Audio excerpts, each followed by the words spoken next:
Good afternoon. It's Thursday, January 26th. I'm Laura Cornfield, and this is IBA News, broadcasting live from Jerusalem. The defense establishment has successfully completed a series of tests for the advanced version of the David Sling missile interception system. Ministry officials said the interceptor missiles launched successfully and destroyed the target missiles. The system, developed in coordination with the U.S. Missile Defense Agency, is expected to become operational very soon, providing protection for all parts of Israel from advanced rocket and missile attacks. It is designed to give another level of protection against short to medium-range rockets and ballistic missiles, including guided projectiles, cruise missiles, aircraft, and drones. David Sling will fill the gap between the already deployed Iron Dome short-range rocket interceptor and the Aero ballistic missile interceptor, both of which are in service. An IDF soldier was lightly wounded this morning in clashes that erupted between troops and residents in the Jenin refugee camp in the West Bank. Palestinians fired gunshots and threw firebombs at the forces who returned fire. No injuries were reported on the Palestinian side. Last night, forces foiled two separate attempted terrorist attacks in the West Bank. At the entrance to Kochav Yaakov, an Arab motorist rammed his vehicle into a bus stop where soldiers and civilians were waiting. No one was hurt, and soldiers shot the driver dead. Later, an Arab opened fire at soldiers in an outpost near Ramallah.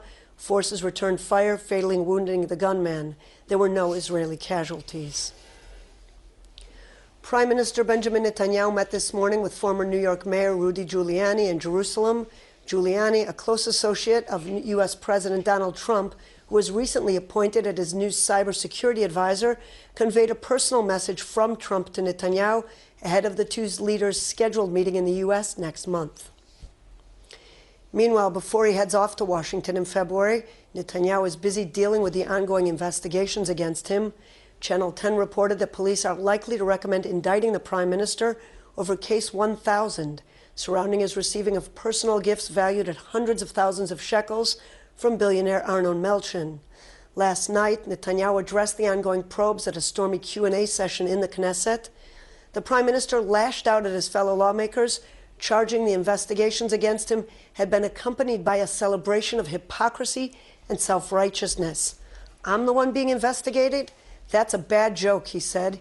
He asserted that he was not the first political leader to conduct meetings with newspaper publishers, and certainly not the first to have wealthy friends.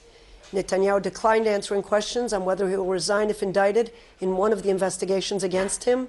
Knesset Speaker Yuli Edelstein stepped in to help the Prime Minister block unwanted questions, telling MKs that he would not reply to issues that are not related to his professional performance.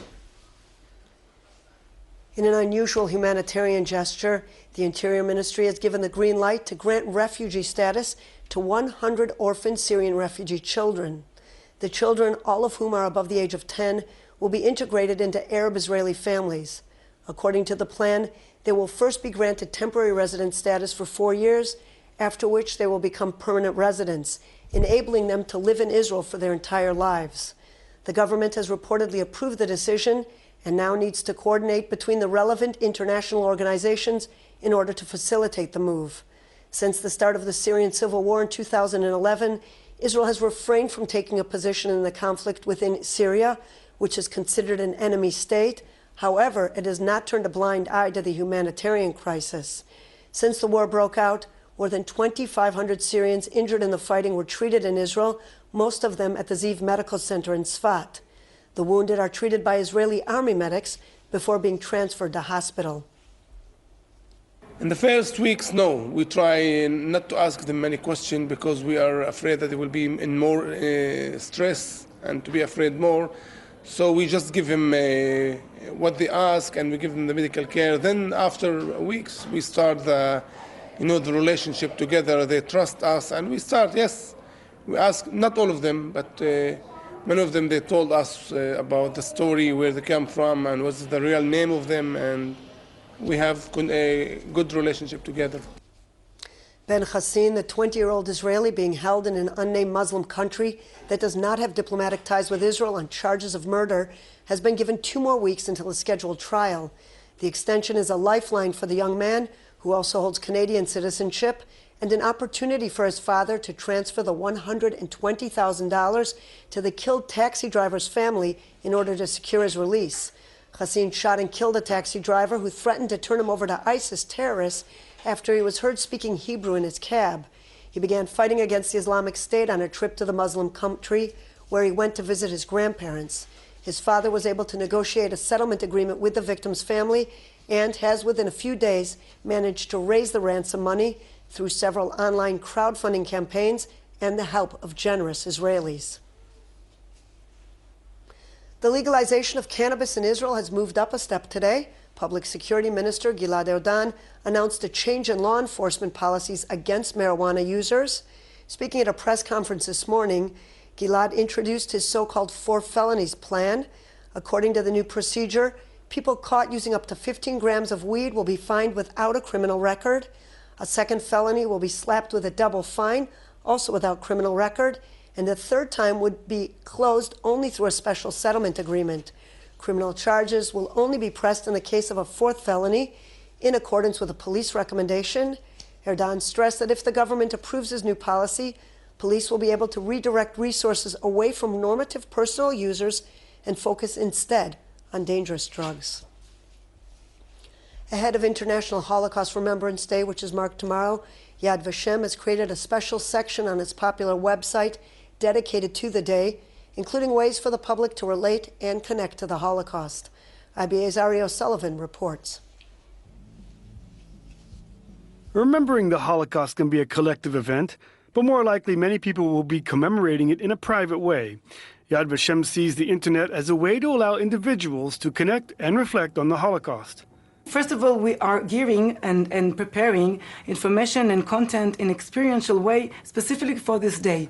One page is called the I Remember wall, which will randomly link you to the name of a victim.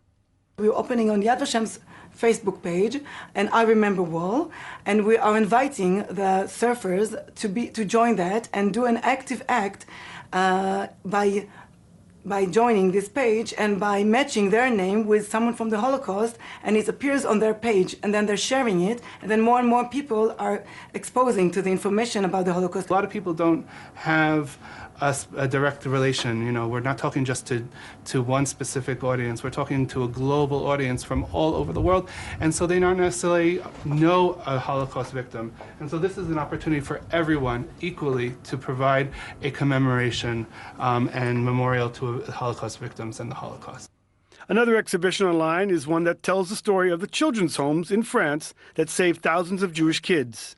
We have content related to the phenomenon of children's homes that were located in France during the Holocaust, and stories related to those specific children's homes.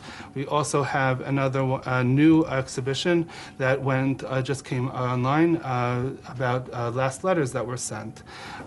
These are all ways for people to connect to the Holocaust in a not only content-driven manner, but also a interactive and experiential way. The Last Letters exhibition shows letters penned in the ghettos and camps and were the last messages they sent to their loved ones. You too must be strong and patient. One day this too will come to an end. I'm writing this just in case I don't survive, wrote Regina Kant to her husband Max and son Rudy in 1941. She did not survive, but the letter did, and was donated to Yad Vashem for prosperity. They can be read online. We know that the public wants and seeks out to learn about the Holocaust, to commemorate the Holocaust. They are looking for information, and so what Yad Vashem is doing is providing them with that information in a interesting, historically relevant, and content-oriented manner. Yad Vashem offers websites in 7 languages, including English, Hebrew, Arabic, Spanish, German, Russian, and Farsi. www.yadvashem.org is our website, and on the homepage there is a portal to click. Germany has made great strides in prosecuting surviving Nazi war criminals in recent years, while efforts in other European countries have largely failed to obtain any results. This according to a new report issued by the Simon Wiesenthal Center ahead of Holocaust Remembrance Day. The Jewish human rights organization described 2016 as one of the busiest years for German efforts to bring war criminals to justice. Between April of 2015 and March 2016, It opened 42 war crime investigations, obtaining 1 conviction and 2 indictments against people who had served in the Auschwitz-Birkenau death camp in occupied Poland. Despite Germany's progress, the center asserted that other countries failed to achieve any significant progress, singling out Austria, Canada, Norway, Sweden, and many post-Soviet states. There have been no convictions in Eastern Europe during 2016. Here to discuss the report and his efforts to track down the last remaining Holocaust perpetrators is the director of the Simon Wiesenthal Center's Jerusalem office, Dr. Ephraim Zuroff. Dr. Zuroff, thank you so much for coming in this evening. My pleasure. Your report seems to paint a rather grim picture of the efforts, or lack thereof, to bring perpetrators to justice in all but a few select countries. Why is that? Well, very simply, most countries are unwilling to bring these people to justice. And the best way to explain it is to compare a 90-year-old Nazi war criminal to a serial killer.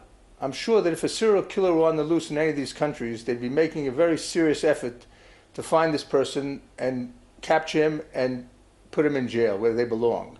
Why? Because the likelihood is of serial killers that they would strike again. And obviously, the government, the police have to protect society from people like this. But what are the chances or the likelihood of a 90-year-old Nazi committing murder again? 0.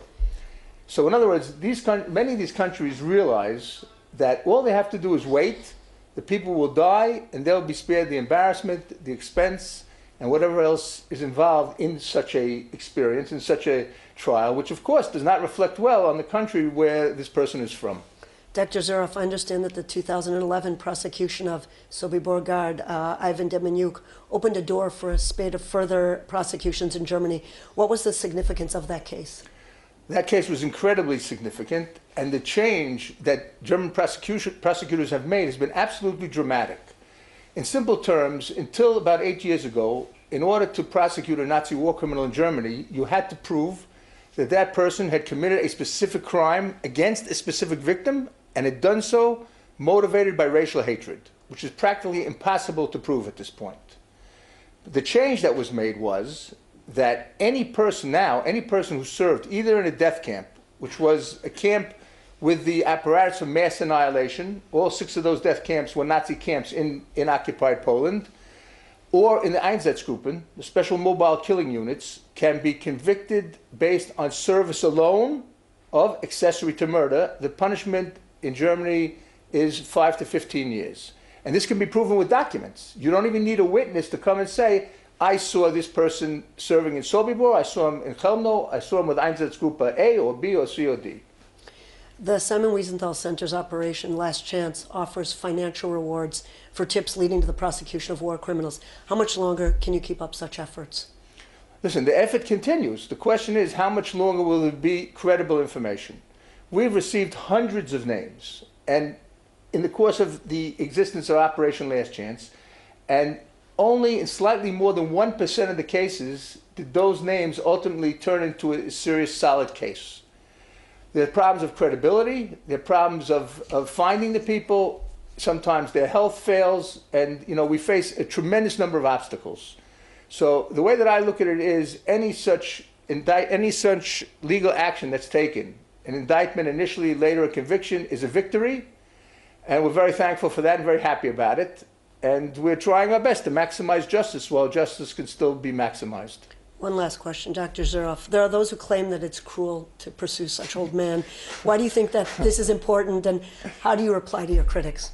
I say very simply, these are the last people on earth who deserve any sympathy, because they had absolutely no sympathy for their victims, some of whom, believe it or not, were older than they are today.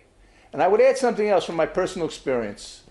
I'm often asked whether these people, people say to me, the people, so many years have passed, the people probably regret what they did, the perpetrators. To which I respond that in my experience, and I've dealt with dozens and dozens of cases from all different nationalities, many different types of Christianity, different walks of life, I've never encountered a single Nazi war criminal who ever expressed any regret or remorse. These are the last people on earth who deserve any sympathy. So I say, when you look at them today, when they're brought to court, they'll try to look as frail and weak as possible to try and convince the innocent viewer that this is a total waste of time.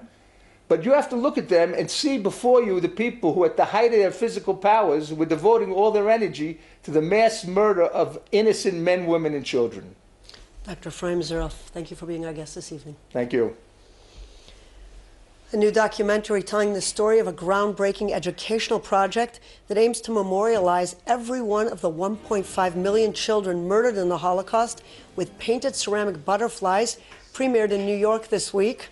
Titled Not the Last Butterfly, the film highlights the Butterfly Project, whose mission is to paint and display 1.5 million ceramic butterflies honoring the children victims of the Holocaust, as well as raising awareness to the dangers of hate, discrimination, and bigotry.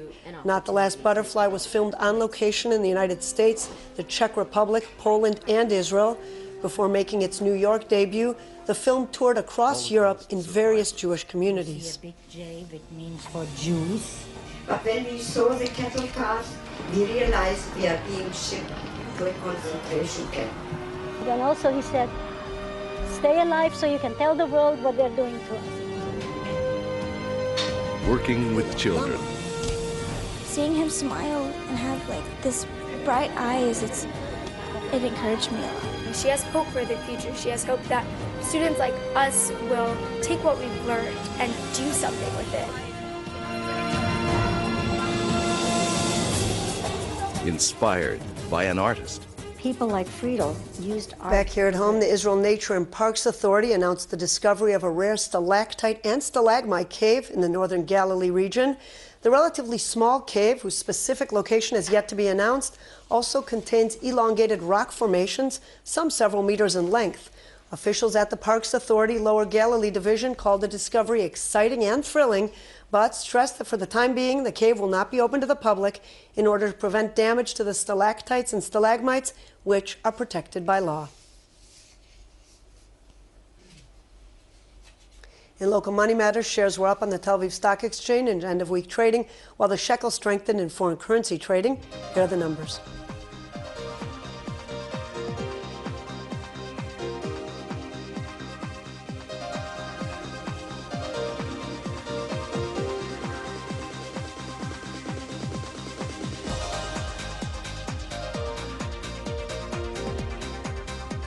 Turning to the weather, and this note to those of you planning on heading to the north, the Chemont Ski Resort will be closed to the public on Friday and Saturday, following warnings of heavy snow over the weekend. The extremely cold weather and rain is expected to hit the rest of the country over the weekend as well. Here are the highs and lows at home and abroad.